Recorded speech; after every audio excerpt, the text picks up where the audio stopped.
তিন শ্রেণীর লোক কিয়ামতের দিন তারা ছাড় পাবে না। আল্লাহ বলেন আমি নিজেই তাদের বিরুদ্ধে মামলা দায়ের করব। এর মধ্যে এক শ্রেণীর লোক হচ্ছে রাজুলুন ইস্তাআজারা আজিরান ফাস্তাউফা মিনহু ওয়া লাম ইউতি আজরা। একজন শ্রমিক ভাড়া করে তার কাছ থেকে কাজ নিয়েছে কিন্তু তার পারিশ্রমিক আদায় করে নাই। এরকম আছে না নাই? দাপট দেখায় ইউনিভার্সিটির ক্যান্টিন গুলোতে।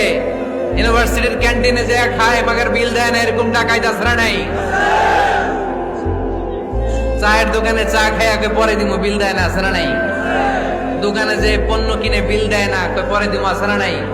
কিয়ামতের দিন আল্লাহ তোরে মাস্তানি ছুটাবে, চিল্লা এখন ঠিক কিনা? আনা খাসমুহুম, আমি নিজেই তাদের বিরুদ্ধে মামলা দায়ের করব। কথাটা কার? এজন্য বিশ্বনবী বললেন খবরদার, মেহনতি মানুষ, খেটে খাওয়া মানুষ, এদের দোয়া কবুল হয়ে যায়। আতুল আজিরা আজরাহু ক্বাবলা আন ইয়াজিফা আরাকুহু। খবরদার, বিশ্বনবী বললেন শ্রমিকের ঘাম শুকিয়ে যাওয়ার আগে তাদের পারিশ্রমিক মিটিয়ে দাও। বিশ্বনবীর বিখ্যাত হাদিস, আতুল আজিরা আজরাহু ক্বাবলা আন ইয়াজিফা আরাকুহু।